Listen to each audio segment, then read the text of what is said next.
Bienvenidos a Semana, los saludamos a esta hora con el candidato presidencial Roy Barreras, muy mencionado en estos últimos días por su plan, por su apuesta para llegar a la presidencia de la República. Roy, bienvenido a Semana, un gusto tenerlo hasta ahora. Muchas gracias, director, Yesid, a todos los internautas, televidentes, a todas las colombianas y los colombianos que tendrán en su mano decidir el destino de nuestro país. Roy, quiero iniciar esta conversación con lo siguiente.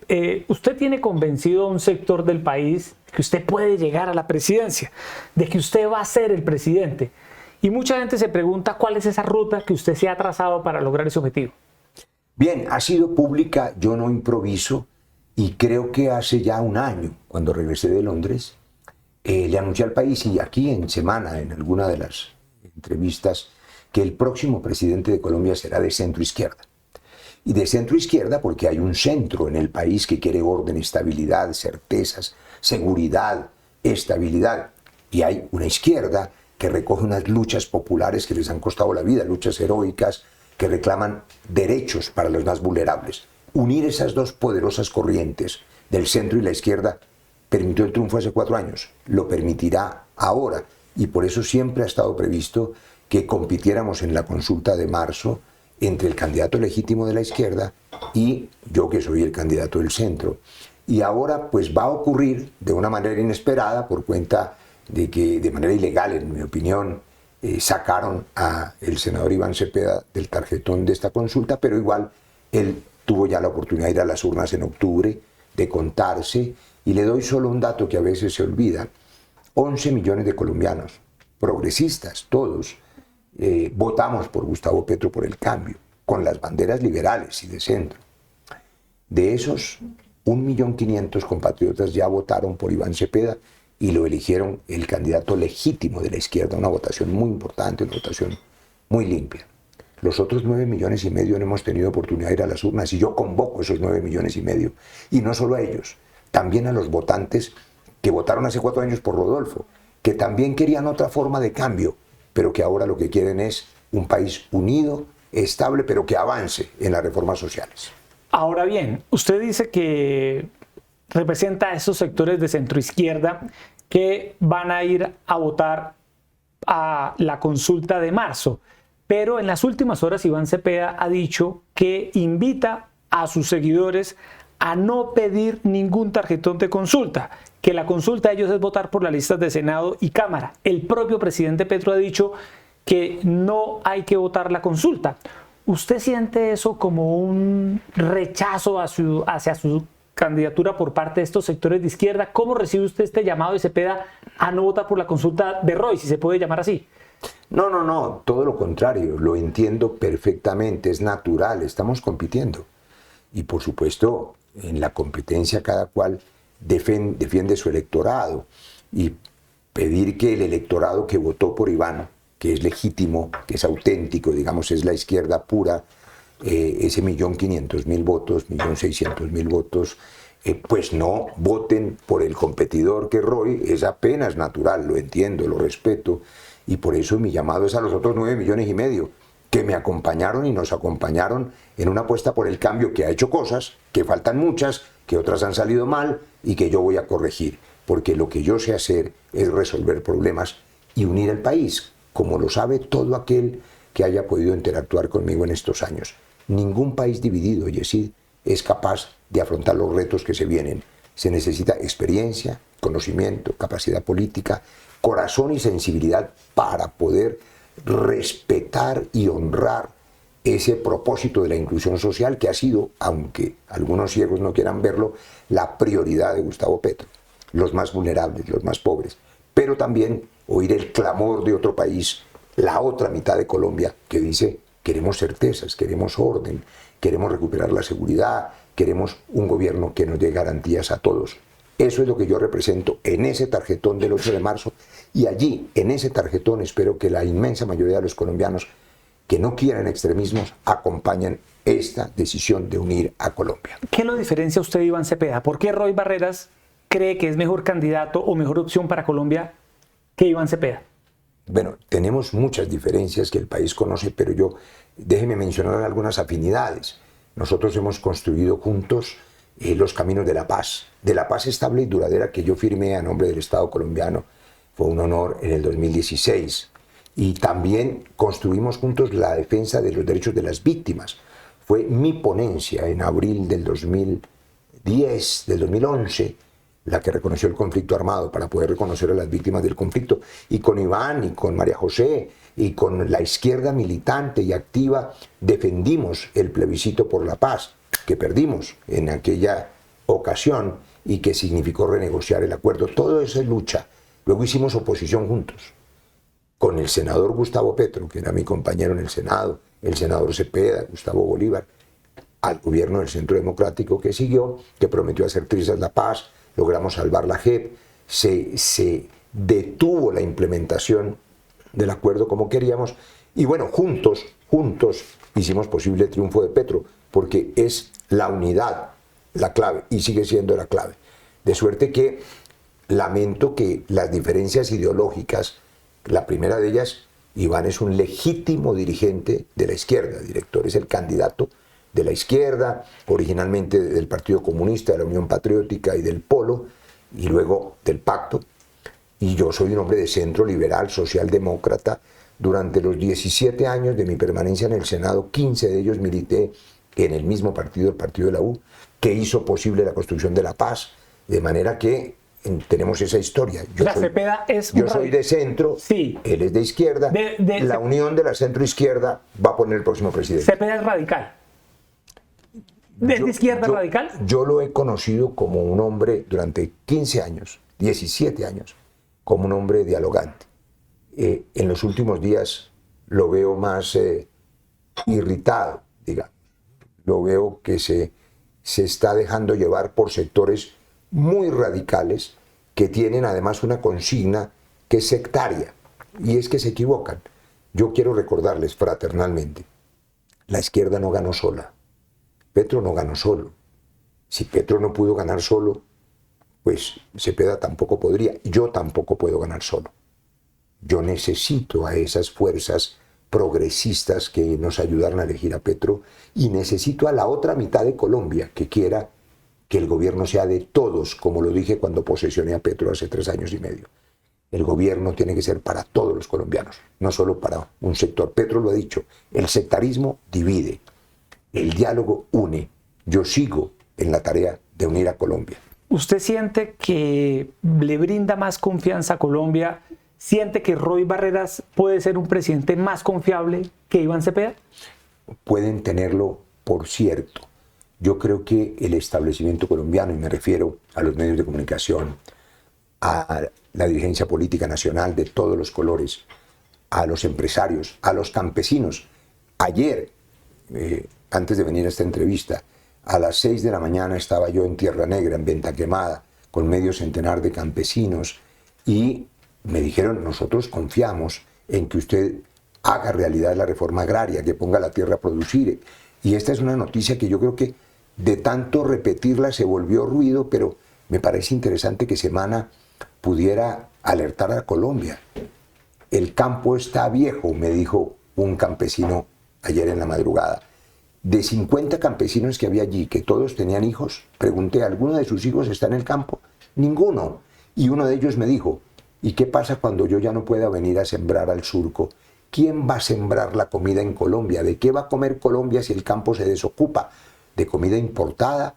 Hay que salvar el campo, salvando a los campesinos y garantizando que se vuelvan empresarios del campo para poder tener autonomía alimentaria. Le digo esa cuñita sobre los campesinos porque eso marca la confianza de los sectores populares. Antes de venir a esta entrevista, hace media hora, recibí el apoyo de la Asociación Nacional de Juntas de Acción Comunal, el Movimiento Político Popular y Comunal. 65.000 juntas de acción comunal que dicen confiamos en Roy. Es decir, pero usted y la izquierda, izquierda, Jessy, perdóneme, director, lo interrumpo. Sí. Hay sectores de la izquierda que han estado conmigo desde siempre. Conmigo está la mayoría de la CUT, sus candidatos están en mi lista. También está sectores muy importantes de la CTC, de la CGT, hay más de 13 sindicatos que están conmigo, la Asociación Nacional de Usuarios Campesinos, los tenderos de barrio, los comunales, que entre otras cosas, esos comunales no se han resaltado suficientemente y son la base del tejido social. A todos ellos los convoco el 8 de marzo y ellos, si usted les pregunta, confían en que podemos hacer un gobierno que sane heridas. Finalmente soy médico, así que tengo 2 heridas: recuperar el sistema de salud, que yo sí lo sé hacer, y sanar las heridas de la polarización. Pero la pregunta es muy puntual. ¿Usted se siente más confiable que Cepeda? ¿Siente que usted le da más confianza a Colombia que Iván Cepeda? Es lo que he hecho y lo que está aprobado. En el primer año del gobierno Petro, conduje el Congreso con la coalición más grande que ha tenido cualquier presidente, y ese Congreso aprobó todas las reformas de manera tranquila, había un gabinete paritario y había confianza del Congreso, porque yo respeto el Congreso. No hay democracia sin Congreso. La destrucción de los parlamentos lo que lleva es a regímenes autoritarios. Yo respeto a los alcaldes y gobernadores, que también son democracia representativa. Por eso le anuncié al país hace un par de días que voy a unificar el periodo de alcaldes y gobernadores para tener un solo plan de gobierno que una a Colombia. Un gobierno que se une con el Congreso, con los alcaldes, con los gobernadores, con los empresarios, con las cortes, en un solo propósito nacional. Y eso es lo que hay que recuperar. Sí, no es que yo hoy le ofrezca a Colombia la unidad y el diálogo. Eso es lo que yo sé hacer. ¿Y Cepeda no brindaría eso? Es decir, ¿usted ve ahí una diferencia con él en el sentido de que usted dice que podría construir consensos, que cuando fue presidente del Congreso logró acuerdos? ¿Eso no lo podría garantizar Iván Cepeda? Yo creo que en los últimos días ha habido unas expresiones tan agresivas de sectarismo que no ofrecen un futuro dialogante, sino de confrontación. Pero por supuesto, tengo que decirlo con claridad, la más feroz agresión contra la democracia, la amenaza más clara de que el país se divida y se fracture, la tiene el candidato de la extrema derecha, que además tranquilamente ha ofrecido exterminar a la oposición, exterminarla, destriparla, y eso, por supuesto, condenaría a Colombia a una fractura. Colombia, director, no está condenada a ese dilema trágico de los extremistas, de los extremos. Colombia tiene una oportunidad de unirse y quiero que todo colombiano que quiera un país unido, ese domingo 8 de marzo nos dé la oportunidad buscando ese tarjetón. Y permítame una cuña que no sé si saldrá o no en su entrevista. Saldrá. Les van a poner sobre la mesa un tarjetón. Hay que pedir el tarjetón de la consulta. Y en ese tarjetón de consulta yo estoy donde he estado desde el primer día que nací, abajo y en el centro. Roy, ¿qué pasa si en la consulta del próximo 8 de marzo, su consulta, la consulta que usted está promoviendo, saca más de 3 millones de votos o saca 3 millones de votos? ¿Usted compara ese resultado con la consulta del pacto histórico en octubre, que obtuvo 2,7 millones de votos, y siente usted que tendría más legitimidad, mayor votación que la que tuvo Cepeda en ese momento? Bueno, para empezar yo quiero recordar que yo soy fundador del pacto. Se les olvida a algunos compañeros del progresismo. Yo fui senador del pacto, fundador del pacto. El presidente Petro recordó hace varios meses ya que el pacto había surgido en una conversación en mi apartamento, entre otras cosas con Iván Cepeda, que estuvo allí presente. Y representé, presidiendo el Congreso, al pacto. Pero no solo eso, es decir, yo recorrí el país recientemente, toda Colombia, antes de la consulta de octubre, invitando a votar por Iván, invitando a votar a la izquierda, por la izquierda, porque yo en eso soy claro y leal. La izquierda tenía que elegir un candidato legítimo, muy fuerte. Dije aquí, en esta revista y en todos los medios, les pongo un reto, 3 millones de votos en octubre. Y les dije, un pájaro necesita 2 alas para volar, la izquierda y el centro. Ustedes tienen que sacar 3 millones y mi tarea es sacar otros 3 millones en el centro. Eso lo he dicho hace meses y esa competencia democrática y fraterna estaba prevista, porque yo soy liberal socialdemócrata. Yo no soy un hombre que milite en los 3 partidos que inscribieron a Iván. La unidad es la victoria del centro y la izquierda. Por eso me llama la atención que les parezca extraño que yo vaya a competir en marzo para darle la oportunidad a los otros 9,5 millones de colombianos que votaron por Petro hace 4 años con nosotros y que todavía no han tenido la oportunidad de ir a las urnas. Le pongo un ejemplo. La cabeza de lista del Frente Amplio, de la lista al Senado, es Gustavo García, joven liberal, ex viceministro, ministro de Petro. Él es liberal, él no es ni de la UP, ni del Partido Comunista, ni del Polo. No tiene derecho a ir a las urnas a decir yo quiero un gobierno de unidad de centro, izquierda. Y le digo más, los 10 millones y medio que votaron por Rodolfo, pero que no quieren violencia, ni extremos, ni radicalismos, tienen derecho a ir a las urnas a decir, hombre, si yo confío en Roy porque es capaz de darnos garantías a todos. Y eso se lo digo aquí en la revista Semana, que queda grabado. Todos tienen garantías conmigo. Me parece que un presidente o un gobierno que se dedique a perseguir a los opositores divide al país. Yo soy el autor, entre otras cosas, del Estatuto de la Oposición. Tendrán todas las garantías. Aquí a los únicos que voy a perseguir es a los delincuentes, a los criminales y a los ejércitos mafiosos. Bueno, pero ¿qué pasaría entonces si Roy Barreras en esa consulta del 8 de marzo saca más votación que la que obtuvo Cepeda y toda la consulta en octubre? ¿Usted llegaría a un acuerdo con Iván Cepeda para ser usted solo ese candidato de la izquierda y de la centroizquierda para ir a la primera vuelta? ¿O qué ocurriría? Ahora bien, Roy, también hay que tener en cuenta que legalmente habría un inconveniente, porque si usted se mide en esta consulta, está obligado a ir a primera vuelta si gana. Iván Cepeda también está obligado a ir a primera vuelta. O lo que va a haber aquí es que en la primera vuelta estará Roy Barreras e Iván Cepeda por separados. ¿Qué va a pasar? Afortunadamente, cuando yo hago compromisos, los cumplo y los hago cumplir. Y por eso los hago públicos. La respuesta a su pregunta es absolutamente pública y transparente.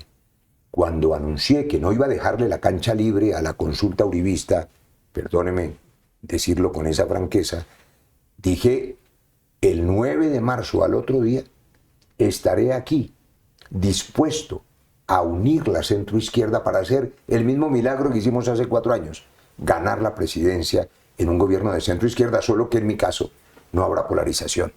Entonces, tengo en la misma disposición a la unidad, a pesar de los ataques de los sectores sectarios que pareciera que quieren abrir unas heridas que después no se puedan sanar, a pesar de los ataques sectarios que quieren negarnos el derecho democrático a quienes somos de centro de ir a las urnas, pues yo mantengo mi disposición al diálogo para poder unir estos dos sectores, porque sin esa unidad no hay victoria, y sobre todo sin esa unidad no hay un compromiso por el cambio 2.0, que no es otra cosa, Yesid, que garantizar que se siga cerrando la herida social, pero sin dividir el país y sin fracturarlo, sin graduar de enemigos a los empresarios o al Congreso o a las Cortes, sin desconocer a los alcaldes o a los gobernadores, que también son elegidos popularmente.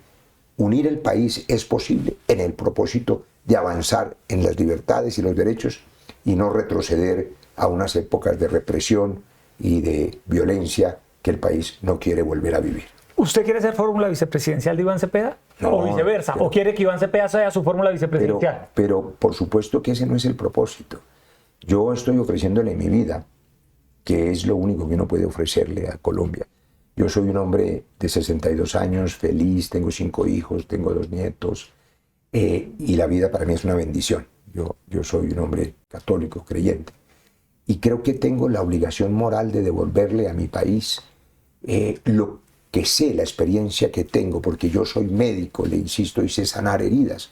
Quiero sanar las heridas de Colombia. Yo sé gobernar este país con un gabinete de expertos, con personas que resuelvan el reto fiscal, con un gran ministro de Hacienda, el reto de salud. Yo voy a recuperar el sistema de salud con las correcciones de los errores que hay que hacer.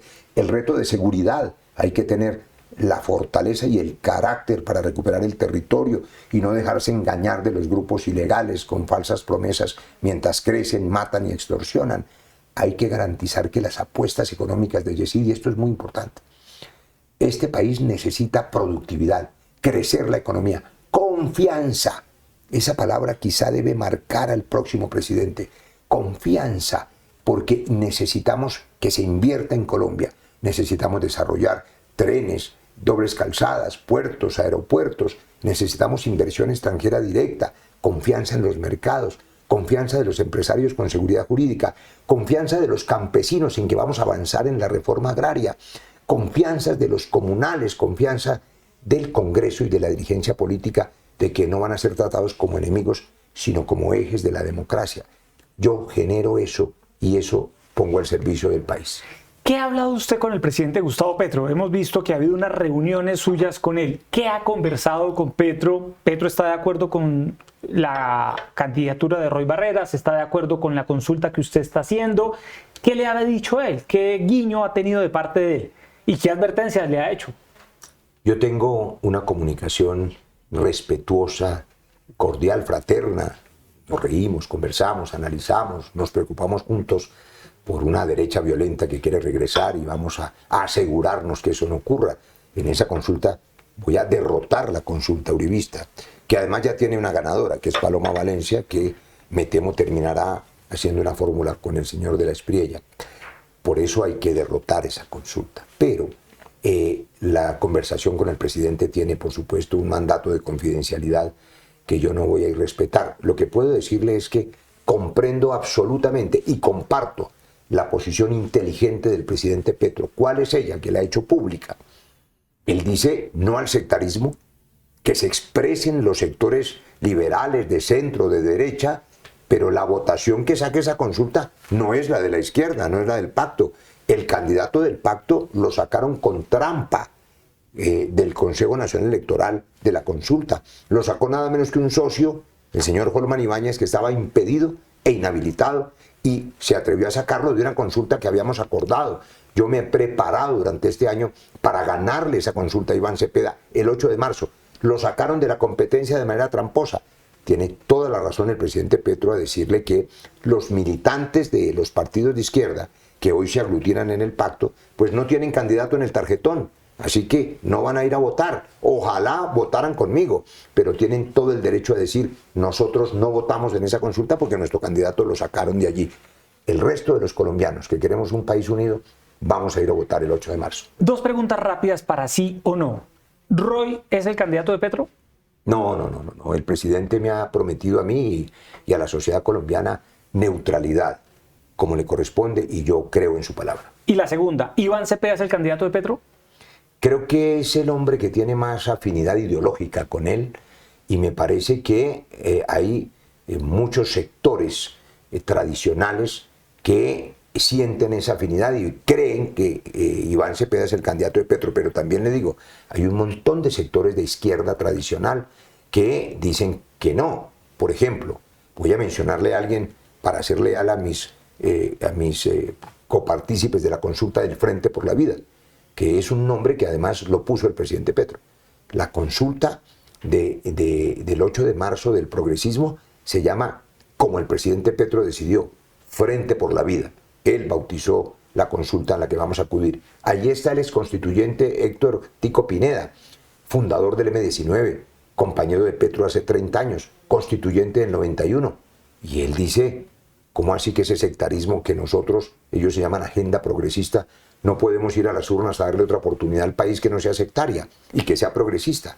De manera que aquí en esta consulta, claro que hay voces de izquierda progresista que van a reclamar el tarjetón porque le apuestan a una Colombia unida y no fracturada. ¿Qué le dice hoy a María José Pizarro, a Gustavo Bolívar, a Camilo Romero y al propio Iván Cepeda que han arremetido contra usted en los últimos días? ¿Qué mensaje les da? ¿Qué les responde a las críticas que le están haciendo? Lo señalan de dividir el progresismo, incluso dan a entender que usted le está haciendo una zancadilla al propio Iván Cepeda. ¿Qué les responde?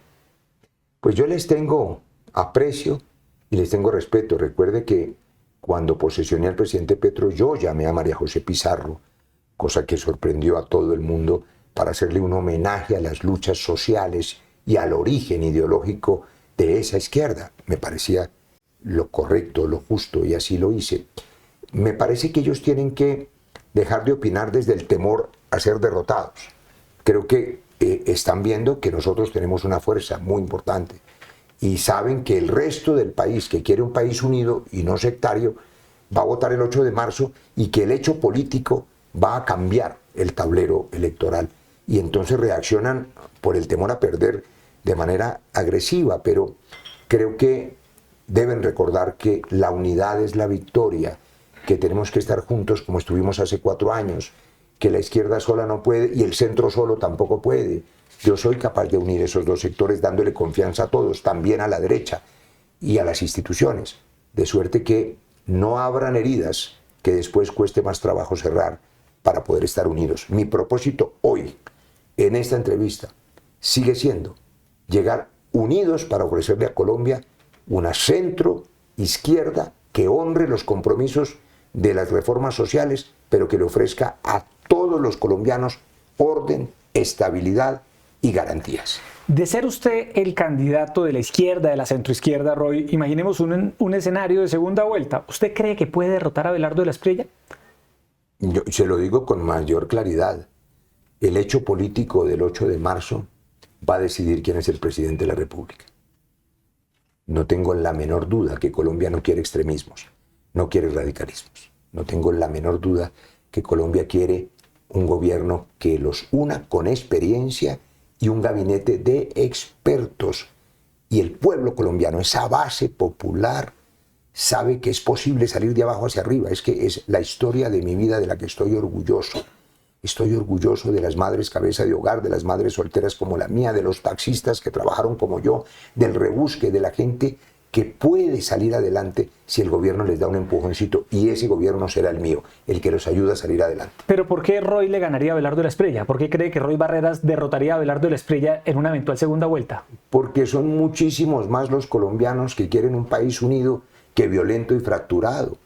Porque son muchísimos más los colombianos que saben que se necesita un hombre de Estado con experiencia, que conozca el aparato del poder, que conduzca el potro del poder, que pueda sacar adelante las reformas sociales concertadas, que le dé confianza a los mercados, que no odie a la otra mitad de Colombia, que no les ofrezca exterminarlos, destriparlos. Es tan fácil que yo espero, en verdad, voy a pedirle a la derecha colombiana que no lo dude más, que no pierdan mucho tiempo en la consulta del 8 de marzo. De una vez denle la bandera de la Espriella, que es el candidato que me queda más fácil derrotar. ¿Qué opina de Abelardo de la Espriella? ¿Usted lo conoce? ¿Personalmente ha hablado con él alguna vez? Yo hago el esfuerzo de encontrar en cada ser humano algo positivo. Me cuesta trabajo en el caso de la Espriella, pero déjeme decirle que tiene, digamos, para decir algo positivo, es un showman. Es un showman. Ojo, Abelardo de la Espriella no es Rodolfo. Se parece más a Milei, el showman. Y por eso puede seducir a personas equivocadas que, llevadas por el odio, por la rabia o por la moda, pueden pensar que un showman violento que ofrece destripar a la oposición podría gobernar, pero dividir a Colombia de manera muy dolorosa. Pero eso no va a pasar, porque el 8 de marzo los colombianos vamos a votar en contra de los extremismos y por un país unido, y ahí va a estar en ese tarjetón mi foto y Roy, ese nombre que además no tiene muchos tocayos. Dice que Abelardo es un showman, pero veo que no es crítico con Abelardo. No, pero soy muy crítico. ¿Sí? ¿Cuál es la principal crítica que le hace? Pues promete la muerte, promete destripar a la oposición, exterminar al que piensa distinto. Esa ha sido además su vida, sus antecedentes, sus sociedades, con quienes se ha relacionado, toda esta historia de narcoparamilitarismo, toda esta historia de Alex Saab, toda esta historia de David Murcia Guzmán. Es una vida oscura, sórdida y violenta que le propone a Colombia la violencia y la fractura irremediable. ¿Cree acaso alguien que un señor que propone perseguir a un expresidente? Eso divide a Colombia, y propone montarlo en un avión de la DEA, insultando a la figura de un jefe de Estado, mintiendo y diciendo que Petro es mafioso, lo que ningún colombiano cree. Mire, Colombia no es Venezuela. Petro no es Maduro. Se eligió democráticamente. Tiene las virtudes y los defectos que tiene, pero la próxima elección será democrática, legítima. Ninguna voz que proponga dividir a Colombia y perseguir a la otra mitad del país puede unir a Colombia. Y cometieron un error político, creo yo, algunos de buena fe, quienes estaban en la centro derecha y se sumaron a la consulta uribista. Primero porque pues van a perder todos con Paloma Valencia, y segundo porque su único discurso es antipetro, y son ciegos y no se dan cuenta de lo que yo sí veo en las calles de Colombia. Hay una mayoría enorme, el 48% del pueblo, de la gente más humilde, más popular, que quiere a Petro. Esa es una verdad, no la nieguen. Y quien quiera gobernar este país con justicia social tiene que honrar ese reclamo popular y avanzar en las reformas sociales concertadas, viables financieramente, porque no se pueden pagar subsidios al debe eternamente, ¿no? Con un hueco fiscal enorme. Hay que poner a producir este país. Si no hay platica para pagar la deuda social, entonces no vamos a poder avanzar en el cambio social. Y eso se hace produciendo con el sector privado, con inversión extranjera directa y con confianza.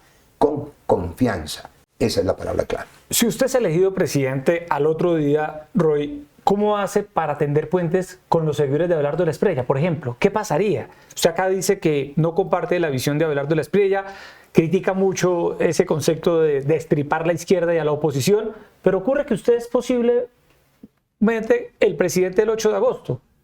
¿Cómo tendería puentes con ellos? Es que hay una diferencia enorme entre los seguidores de Abelardo Espriella y el señor Abelardo Espriella.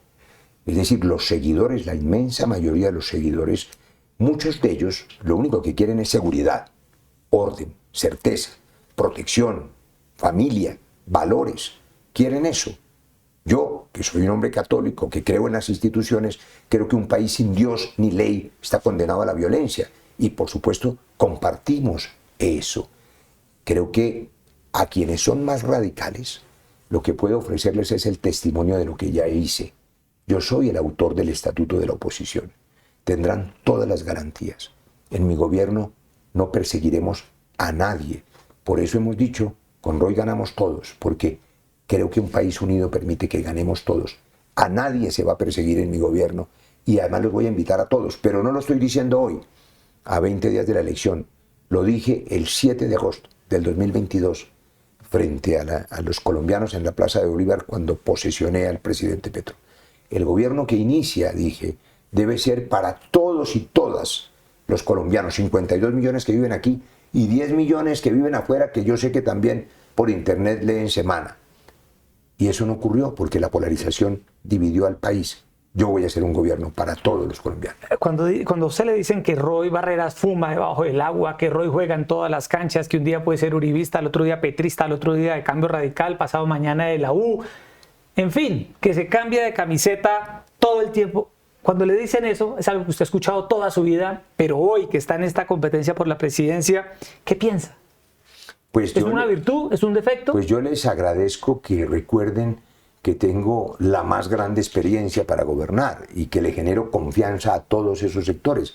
Es una caricatura de muchas maneras, ¿no? Porque, como decíamos ahora, de 17 años que tuve en el Senado, 15 años milité en el mismo partido, que era el partido de la U. Y ese partido era partido de gobierno, ese partido propuso a Juan Manuel Santos para reemplazar a Uribe, ese partido defendió la seguridad democrática en su momento. Yo militaba en ese partido con el liderazgo de Juan Manuel Santos se empeñó en sacar adelante la paz. El partido de la U, que ha sido mi partido durante estos 15 años, me acompañó en la aprobación de la JEP, en la creación de la Comisión de la Verdad, de la Unidad de Búsqueda de Personas Desaparecidas, de la Agencia de Desarrollo Rural, de la Agencia Nacional de Tierras, con lo que se está haciendo ahora la reforma agraria. Y no se ha sido justo con eso. El Partido Liberal ha sido desde el siglo XIX. El progresismo es el liberalismo popular. Por eso encabeza mi lista un liberal de historia liberal popular. De manera que a mí me parece que es una garantía saber que alguien conoce cómo funciona. Es decir, no le molesta. ¿A usted no le incomoda que le digan eso? Se lo voy a decir, es como si a alguien le molestara que el piloto del avión, que va a llevar a 400 pasajeros atrás, tiene experiencia y ha trabajado como el mejor piloto en Lufthansa, en Avianca, en Iberia. ¿Usted lo ve así? Usted prefiere a alguien que nunca haya montado un avión y que no sepa cómo funciona el avión. Yo sé cómo funciona el aparato. ¿Ha montado en todos? Lo funciono, no he montado en todos. Le hice oposición al Centro Democrático durante 4 años, junto con Petro, junto con Cepeda, Bolívar. Hicimos bancada de oposición.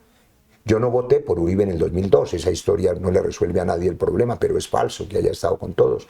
En esa elección yo me opuse a esa elección. Yo llegué al Congreso tarde, Cuando yo llegué al Congreso, Uribe ya era presidente de la República. Y repito, llegué en un momento en que Colombia, hastiada del fracaso de Pastrana en el Caguán, quería y necesitaba seguridad, y eso era lo que necesitaba Colombia en ese momento. Y Colombia le apostó luego a la paz, porque eso es lo que no puede olvidarse. Fracasó la paz total, por falta de método, por exceso de ingenuidad, creo yo. Y ese método no funciona y hay que corregirlo absolutamente. Pero no quiere decir que Colombia renuncie a poder vivir en paz, trabajar en paz. Yo soy un constructor de paz, pero con la firmeza del Estado que garantice la seguridad en el territorio colombiano. Roy, ¿usted estaría buscando el apoyo de partidos tradicionales? Hay que tener en cuenta que en esta elección el Partido Liberal, el Partido Conservador, la U, Cambio Radical, los 4 partidos más grandes en Colombia hoy no tienen candidato presidencial. Es algo muy particular y usted muy bien lo sabe. Usted está tratando de ser muy posiblemente ese candidato que convoque a los partidos tradicionales del país. Es una gran pregunta, porque los médicos decimos que hay lo que se llama un síntoma preciso. Este es el síntoma preciso de que la mayoría de los colombianos estamos en el centro y no queremos extremos.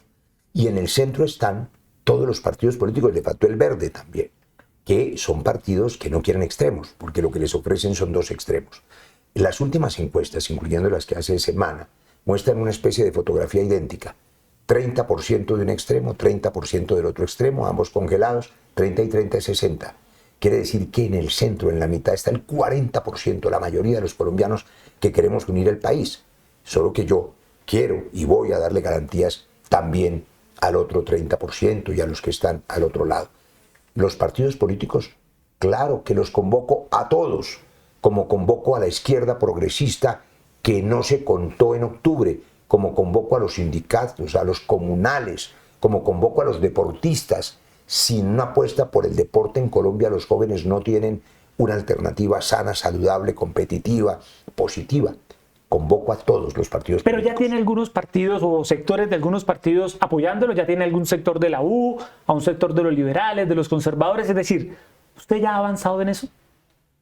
Llevo un año conversando con quienes desde el Congreso de la República hacen que exista la democracia. Sin Congreso no hay democracia. Es decir, la respuesta es sí. La respuesta es sí, lo verá el 8 de marzo, pero yo sé que ellos están muy ocupados, en eso Sí. no hay que hacer cuentas alegres, están muy ocupados en su propia elección y además se elegirá un nuevo Congreso el 8 de marzo. Y como el sistema político colombiano, que lo voy a cambiar, es un sistema clientelista, deformado, donde la competencia entre los partidos es interna, codazos, que como recordamos alguna vez yo describí eso en un libro que se llama El culo de Antanas, porque no hay manera de que los partidos estén realmente unidos cuando la lucha es interna, fratricida. Están tan ocupados en eso que no necesariamente van a mover toda su maquinaria, su estructura en favor de la consulta. Si así fuera, yo sacaría en marzo 8 millones de votos. Confío más en los lectores de Semana, confío más en el colombiano independiente, de a pie, en el tendero, el comerciante, en el empresario, que no quiere un país dividido y fracturado en los extremos. El empresario, el comerciante, el trabajador, que entiende que el país no está condenado a los extremos y quiere un país unido con alguien que sepa sanar heridas. Aquí está este médico, voy a sanar esas heridas. Y son a ellos, a la gente independiente sin partido, a quien hoy le pido que me acompañe el 8 de marzo pidiendo el tarjetón de la consulta. ¿A cuántos votos aspira la consulta del Frente por la Vida? Hagamos esa proyección, faltan un par de semanas, hagamos este ejercicio y revisamos el resultado el 8 de marzo. Bueno, ¿Cuántos votos cree que va a sacar la consulta? También, como yo no improviso y como yo hago público mi manera de jugar, yo juego con las cartas destapadas, no debería sorprenderle a nadie. Dije hace meses, lo voy a repetir hoy gratamente en Semana, necesitábamos 3 millones de votos de la izquierda y 3 millones de votos en el centro. Esa es la cifra mínima que vamos a obtener el 8 de marzo. 3 millones. La cifra mínima. Mínima. ¿Cómo ve la gran consulta por Colombia? ¿Cómo la está viendo? ¿Pueden sacar más votos que la consulta del Frente por la Vida? Yo espero que no, porque la gran consulta se convirtió en la consulta de la derecha, que tiene ya una condena. Es decir, va a ganar Paloma Valencia, lo saben todos. Cualquier otro voto por otro candidato es un voto inútil, perdido, respetable, pero inútil, porque no cambia el resultado. Esa consulta la va a ganar Paloma Valencia, que terminará en una fórmula con Abelardo de la Espriella para llegar juntos Pero no a la podría, segunda vuelta. Paloma no podría bajarse y ser fórmula de Abelardo porque la ley se lo impide. Si gana la consulta, tiene que ir a primera vuelta. Pues depende, porque el señor Abelardo no fue a la consulta, entonces no tiene que pagar costos de la consulta. Pero y la el señor consulta el señor Abelardo podría hacerle fórmula a Paloma, pero eso es problema de ellos. A mí me da igual en qué orden vaya Paloma con Abelardo, porque igual los voy a derrotar en la segunda vuelta para unir el país. Lo que quiero decir es que esa consulta ya tiene una ganadora segura, que es Paloma. Cualquier otro voto es perdido. En cambio, la consulta del Frente por la Vida, que está abajo en el renglón del mismo tarjetón, sí va a determinar la oportunidad de unir al país y escapar de los radicalismos. Y ese es el voto que le pido a los colombianos sin partido, a los independientes, a la gente que sabe que un país unido crece económicamente y puede salir adelante, despejar incertidumbres y salir de este atolladero. Hablando de la gran consulta por Colombia, Roy, ¿no cree que es hora de presentarle una disculpa a Vicky Dávila por esa frase desafortunada suya donde jugó con unas palabras diciéndole que supuestamente ella dijo, Trump, hazme tuya, cuando eso no fue lo que dijo? ¿No cree que hay que presentarle unas disculpas? Sí, es cierto, ya lo hice en varios medios de comunicación. Yo creo que me pasé con el ejemplo y fue un mal chiste. Lo que ella dijo fue, Trump, ven, haz lo tuyo. Es decir, que invadiera Colombia, lo que me pareció, por supuesto, absolutamente No, que tumbara a Maduro, era lo que ella decía, no que invadiera Colombia. Fueron a Estados Unidos inclusive a intentar que fracasara la reunión entre Trump y Petro. Fueron a decir en Estados Unidos que Petro era igual que Maduro, que Petro era mafioso, que bueno, eso se sabe, que era un narcotraficante, lo han dicho muchas veces, y eso le hace daño al país porque nos pone estigmatizados de nuevo como el país, lo dijeron, como un país enfermo. Colombia no es un país enfermo, Colombia es un país maravilloso, lleno de potencial económico, cultural, de biodiversidad. El colombiano es trabajador, berraco, sale adelante. Yo quiero a una Colombia unida, pero tiene toda la razón. Sí. Es decir, ese comentario es un comentario en el que me pasé 3 doritos en el tono y no tengo ningún inconveniente en ofrecer disculpas. Por eso es quizá la única vez que he hecho un mal chiste. A propósito de Estados Unidos, Roy, ¿qué conversó con Bernie Moreno? ¿Qué le dijo usted al senador republicano influyente en la administración Trump, de origen colombiano, Bernie Moreno? Uno tiene que conversar con el contradictor. A mí me han llamado muchas veces a resolver problemas, al diálogo, a encontrar soluciones. En cada crisis yo encuentro una solución. Y claro, había que conversar con los republicanos más cercanos al presidente Trump para ayudar a que la reunión que era el martes siguiente saliera bien y no saliera mal, porque recordamos que había una tensión enorme en Colombia después de lo que hicieron en Venezuela con Maduro, que era un dictador, pero que el régimen todavía sigue de una manera que nadie termina de entender, esa especie de cogobierno. Pero también esas conversaciones, yo conversé con 3 personas en esa visita, tiene un protocolo de confidencialidad. Puedo decirle el eje fundamental de mi conversación. Colombia no es Venezuela, Petro no es Maduro, fue elegido democráticamente y legítimamente y terminará su periodo también democráticamente si habrá elecciones, porque les habían dicho que no iba a haber elecciones, que se iba a romper la democracia, que Petro se iba a quedar a las malas, y todo eso, por supuesto, lo habían creído sectores republicanos de derecha. Por eso salió bien la conversación. Todo colombiano que tenga la posibilidad de mejorar las relaciones internacionales, no solo con Estados Unidos, con Europa, con Oriente, tiene que hacerlo porque Colombia tiene que tener las mejores relaciones con todos los países del mundo, independientemente de quién los gobierne, porque la prioridad de un jefe del Estado es el bienestar de los colombianos, y ese será mi gobierno. Si usted no pasa a la segunda vuelta, sino pasa a la segunda vuelta Iván Cepeda y se enfrenta a Abelardo de la Espriella, como lo muestran hoy las encuestas, ¿usted apoya a Iván Cepeda? Yo voy a ganar esta elección presidencial, pero no hay la menor posibilidad, ninguna posibilidad, de que yo votase por Abelardo de la Espriella o por alguien que proponga el regreso al pasado, porque es que allí hay un dolor. un dolor que es cierto, el de las madres de 6.400 falsos positivos, una guerra cultural que se han inventado en Argentina, en Chile, en que piensan que las mujeres no tienen derechos y tienen que volver a la cocina, en una cultura matriarcal, una cultura que propone que la comunidad LGTBI es una comunidad enferma y que se le quiten derechos, una cultura que dice que los indígenas o los afros o las minorías o los campesinos tienen que seguir abandonados y olvidados. Esa es la receta de extrema derecha que nos ofrecen y nos ofrecerán en esa segunda vuelta. La receta de Katz, la receta de Milei.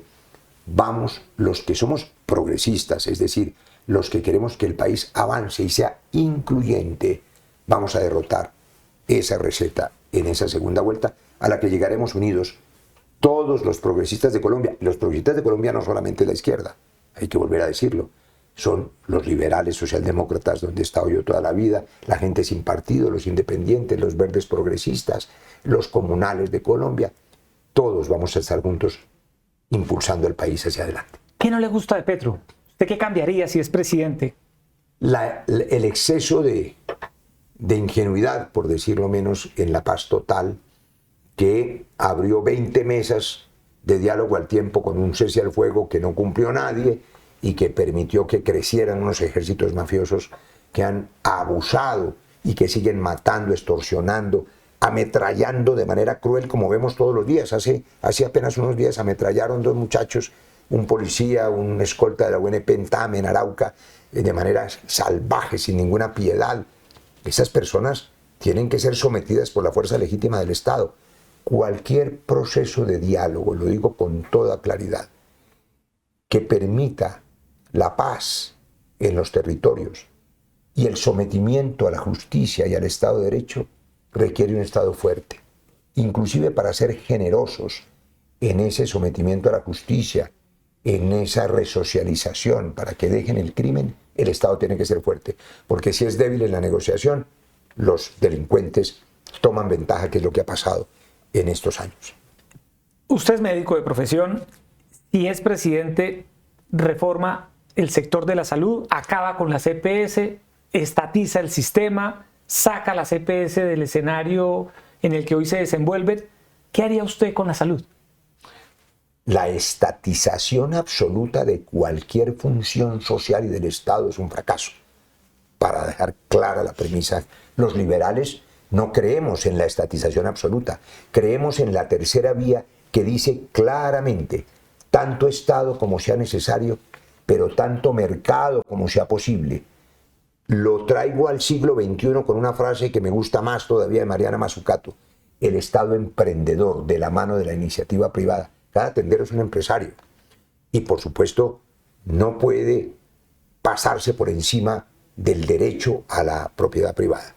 Dicho eso, por supuesto que la única posibilidad, lo hemos dicho en esta entrevista, de sacar a Colombia unida es con el trabajador, el empresario, con el campesino y el agroindustrial. Y ese es el propósito. Es decir, usted no acaba con las EPS.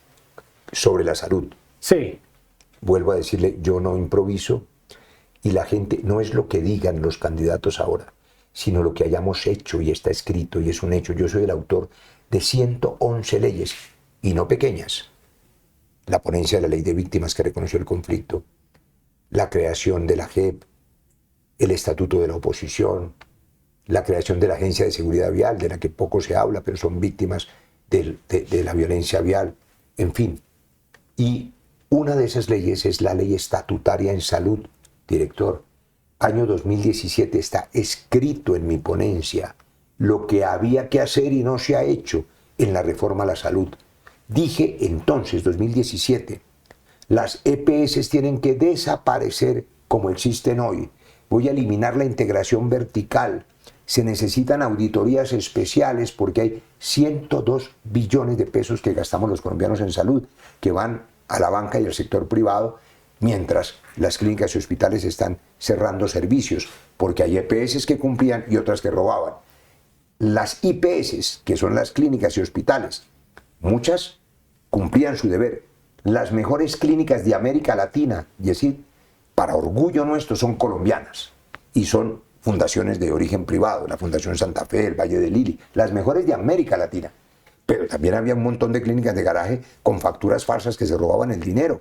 Había que hacer una auditoría especial y hay que garantizar que el abuso de la integración vertical, que para entender quien no conoce estos términos implica que las EPS se contrataban a sí mismas, o sea, recogían la plata de la cápita y se pagaban a sí mismas el servicio, casi que esclavizando a trabajadores de la salud que les obligaban a colegas míos, por ejemplo, a ver hasta 6 pacientes por hora.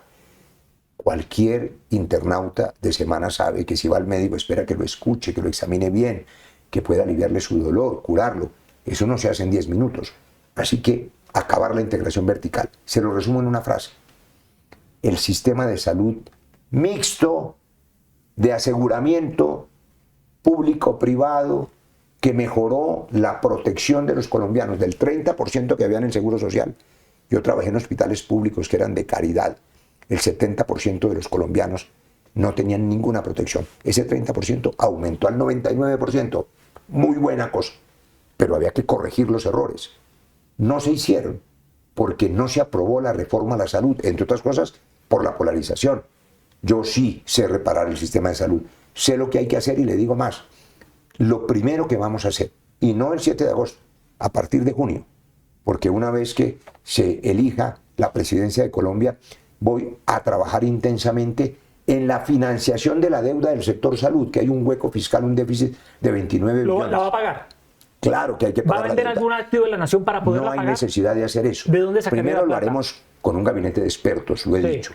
Pero vamos a crear un banco de la salud, que maneje los 102 billones de pesos, de manera que los réditos financieros alimenten el propio sistema. Voy a titularizar la deuda, le anticipo, a clínicas y hospitales que están hoy asfixiados con cartera perdida, de EPS que liquidaron o que robaron o que ya no existen y que no hay quien les pague.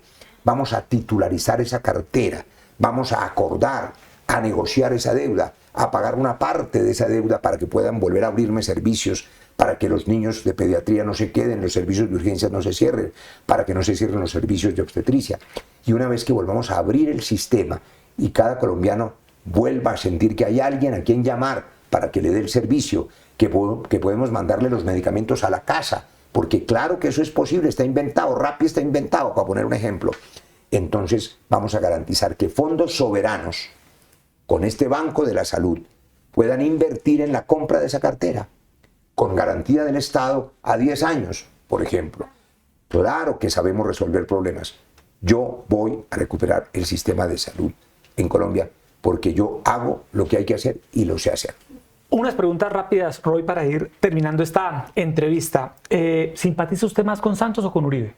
Con Santos.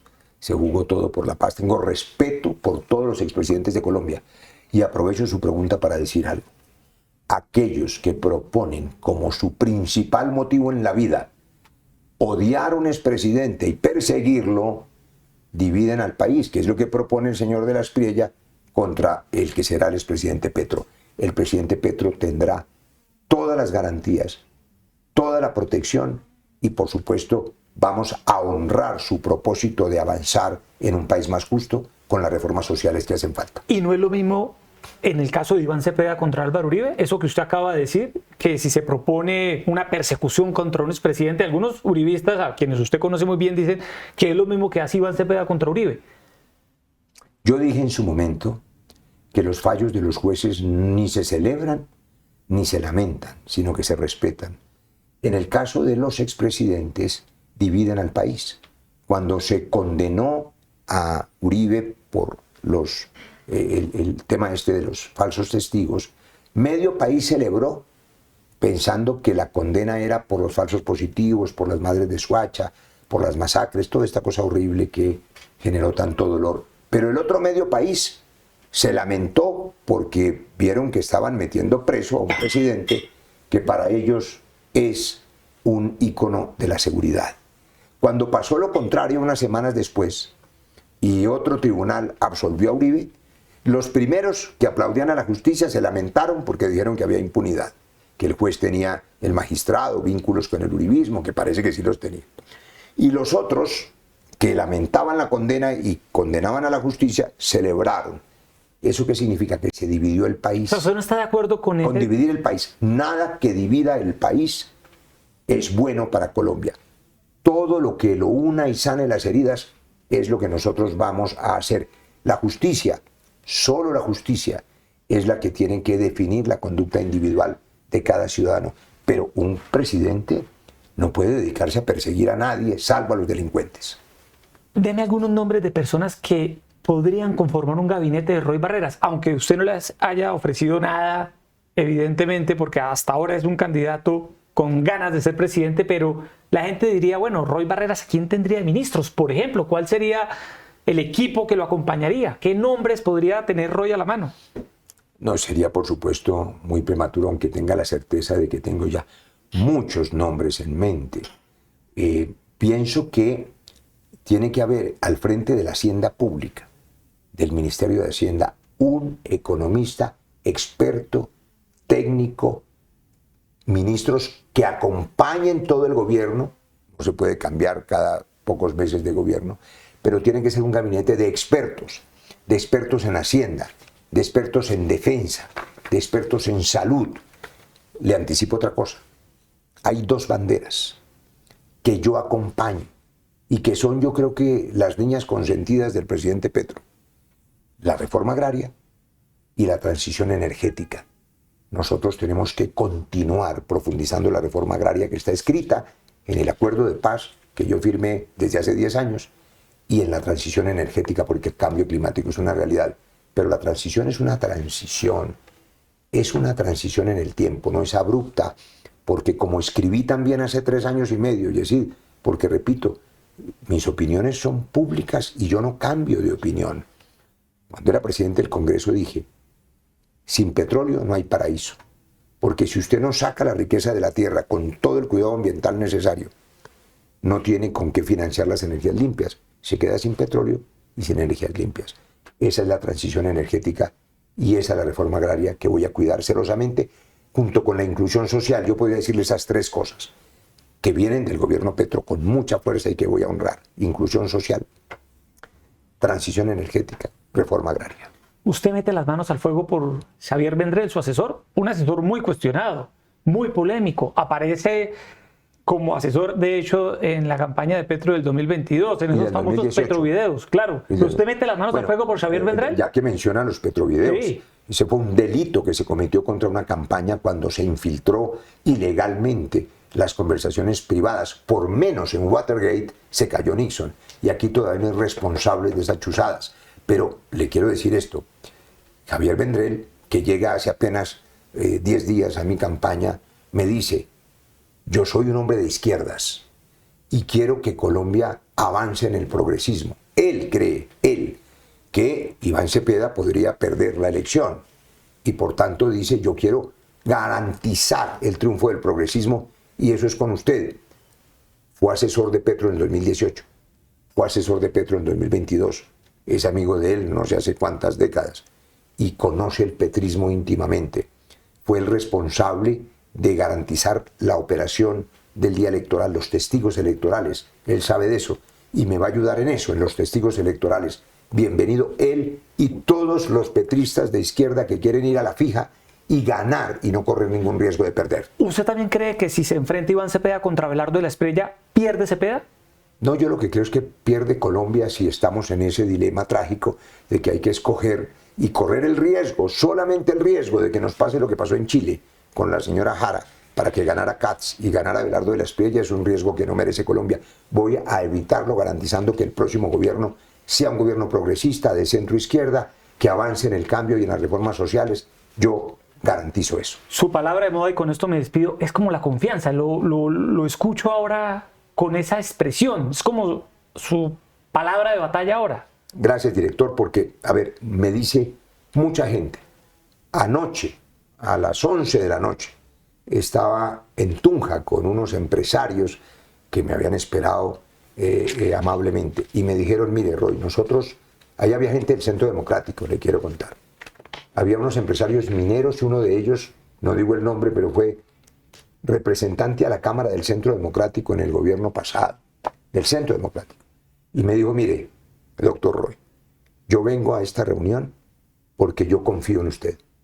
Yo sé que usted nos da garantías y usted no divide el país. Y eso lo he escuchado mucho. La gente me dice, Roy, ¿en qué confío? Entonces, yo sí creo que la confianza es indispensable. Pero no solo la confianza en quién va a ser el presidente, sino la confianza en Colombia para garantizar la inversión extranjera directa. La confianza en los mercados para bajar las tasas que están absurdamente altas para nuestros test en el 13% cuando debíamos pagarlas al 6 o al 7 y tener un margen de flexibilidad fiscal. La confianza en las instituciones, la confianza en el equilibrio de poderes, en las cortes, la confianza en el nuevo Congreso que liderado por mí sacará adelante las reformas sociales que hacen falta y hará realidad las reformas económicas y fiscales, zonas económicas especiales, en La Guajira, en la Orinoquía, en el Chocó, formalizar la minería, impulsar el turismo en La Guajira, con empresarios, impulsar la agroindustria, con empresarios y con los campesinos, garantizar la infraestructura, la vía multimodal del Pacífico de la Orinoquía, con concesiones, es decir, confianza en la seguridad jurídica para la inversión. Sí, usted tiene razón, la palabra clave es la confianza. Yo espero que confíen en mí. Y no me puedo despedir sin Te llamaré Kennedy, el nuevo libro de Roy Barreras. Ya 12 libros ha escrito usted, ¿no, Roy? ¿Puede un nombre determinar la grandeza del hombre? Dice el libro, ¿es posible triunfar frente a la adversidad o estamos condenados a andar por la vida como futuros cadáveres ambulantes? Esta es la historia de Roy, un niño que se abre paso por la vida entre la melancolía y la ternura de una madre forzada a desplazarse a la ciudad por culpa de la violencia. Una novela basada en una historia real. ¿De qué trata Te llamaré Kennedy? Bueno, pues muchas gracias por esta, director. A ver, este es mi hobby. Yo acabo de terminar una maestría en literatura creativa en la Universidad de Salamanca. Ya había hecho otra maestría en literatura. Amo la literatura. Dicho sea de paso, sin un Ministerio de la Cultura fuerte, sin un Ministerio del Deporte fuerte, no construimos tejido social. Y yo escribo. Esta no es una biografía. Es una novela de un género que se llama autoficción. Fue mi trabajo de maestría en esa posgrado en literatura. Y Penguin Random House decidió publicarla. Le confieso esta anécdota. Yo le pedí a Penguin que la publicara con seudónimo y se la mandé con seudónimo. ¿Y cuál era el seudónimo de Roy Barreras? Aquí está, Leonard Franklin Sly. ¿Y de dónde sale ese seudónimo suyo? Que finalmente hizo el prólogo. Este es un autor, es un cineasta, es el hombre que estuvo detrás de la creación de un personaje icónico en la cultura de los western americanos. ¿Y usted quería que él firmara el libro a nombre suyo? Claro, y les pedí que fuera él el autor, porque quiero que la novela se defienda por sí misma, que no tuviera nada que ver con la política. ¿Y quiere decir que a usted le iban a poner Kennedy en vez de Roy? Pues no quiero el libro, spoilearlo, pero más o menos. Pero le quiero decir que si el cura, yo soy hijo de una madre soltera, como usted quizás sabe. Nací en un barrio popular, Las Cruces, en un inquilinato. Y mi madre pues fue a una clínica de garaje, que se llamaba la Clínica Buena Hora, porque creía que era la clínica que atendía a cualquier hora, decía la propaganda radial. Pero era un médico falso, después cerraron eso. Y cuando el muchachito se estaba muriendo, porque el parto del tipo no lo sabía atender, le dijo, váyase a un hospital porque yo no respondo. Ella cogió un taxi y se fue al Hospital Lorencita Villegas de Santos, dicho sea de paso. Y cuando iba para allá, dieron la noticia de que habían asesinado al presidente Kennedy. Y ella, que era una mujer muy inteligente, pero campesina, madre soltera, sola en el mundo, le decía, me contó esa historia muchas veces. Decía, no te mueras, chiquito, que tienes que ser alguien importante como ese presidente que acaban de matar. Te voy a poner Kennedy si no te mueres. El cura me salvó, porque cuando ella fue a bautizarme y decir, quiero que lo ponga Kennedy, el cura le dijo, eso no es un nombre, eso es un apellido. Y finalmente se transaron, pero el resto de la novela, pues espero que la lean por ¿Roy mejor que Kennedy? ¿Le gusta más Roy que Kennedy? Me gusta más Brian y Michael y Steven y todos los que tenemos esos nombres. Que hay una curiosidad. Las madres humildes, mi abuelo era un campesino, tenían la idea, por lo menos en la historia de mi madre, que si nos ponían un nombre como gringo, quizá nos iba mejor en la vida. Por eso Brian, Michael, Roy, y bueno, yo agradezco hoy en día esa chapa que es como un apodo, pues porque no hay otro Roy en el tarjetón. Entonces, el domingo 8 de marzo, cuando pidan el tarjetón, ahí está la foto y dice Roy. De manera que eso me va a facilitar ganar la presidencia de Colombia. Gracias, Roy, por este espacio con Semana. Muchas gracias y gracias a Dios por la vida. A todos ustedes, gracias por estar con nosotros. Sigan con toda la información de Colombia y del mundo en semana.com.